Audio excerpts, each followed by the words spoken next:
जैसे कि मल्टीप्लिकेशन के 3 मेथड्स होते हैं, एक होता है कॉलम मेथड, दूसरा होता है एक्सपेंड मेथड और तीसरा होता है लेटिस मेथड। कॉलम मेथड बहुत कॉमन है जो आप सब लोग यूज करते हैं। आज मैं आपको ये 2 मेथड्स करना सिखाऊंगी जिससे आपका मल्टीप्लिकेशन एग्जामिनेशंस जैसे ओलंपियाड या कुछ भी ऐसे कॉम्पिटिटिव एग्जाम होते हैं तो उसमें तो नंबर इज 236 मल्टीप्लाइड बाय 4। इसको हम एक्सपेंड मेथड से करेंगे जो आप करिए और कमेंट में आंसर लिख दीजिएगा। दूसरा मैं एक्सपेंड फॉर्म से इसे करके बताती हूँ कि हम इसे कैसे करेंगे। 3 की प्लेस वैल्यू 1 10 100, तो हम पहले इसे एक्सपेंड करते हैं। 2 को हम 100 से करेंगे मल्टीप्लाई, 4 को हम 10 से करेंगे मल्टीप्लाई और 3 को हम 1 से करेंगे। तो ये कितना हो गया, 2 1s are 2 को 100 से करेंगे तो 200, 4 को 10 से करेंगे 40, 3 को 1 से करेंगे 3। अब फर्दर हम इसे कैसे सॉल्व करेंगे? फर्दर हमें इसे मल्टीप्लाई करना है 2 से, तो अब हम इसे डायरेक्ट 2 से मल्टीप्लाई करेंगे।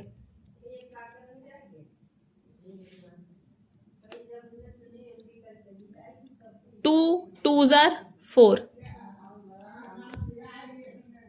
2 4s are 8, 2 3s are 6। अब हम इन्हें ऐड कर लेंगे 486 कॉलम मेथड से। 2 3s are 6, 2 4s are 8, 2 2s are 4। तो आंसर हमारा सेम है एक्सपेंड मेथड से भी और कॉलम मेथड से भी। अब हम इसको लेटिस मेथड से करेंगे। मेथड है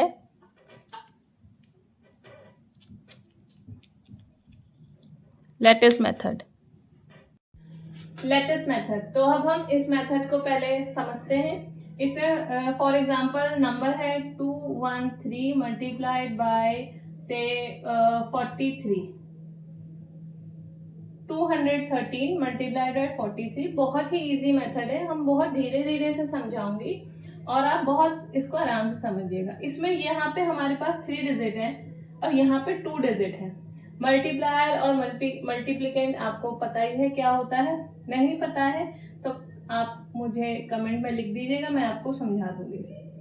तो सबसे पहले हम एक रेक्टेंगल बनाएंगे और उसमें हम इस तरह से 43 के लिए स्पेस बनाएंगे। यहाँ पे लिखेंगे 4 और यहाँ पे 3, ये इजी था।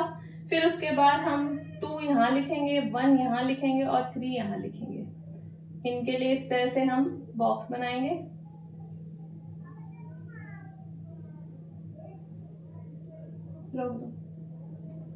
रोकना गो। तो अब हम इसको सॉल्व करना शुरू करते हैं। उससे पहले हम इसमें इस तरह से लाइंस बना देंगे। ये जो लाइंस हैं ये हम सिर्फ जहां जहां पे ये लाइंस क्रॉस हो रही है उन्हीं को कनेक्ट करते हुए बनाएंगे। इसको हम एडिशन में इसका हमें लाभ मिलेगा। तो लेट अस स्टार्ट मल्टीप्लिकेशन।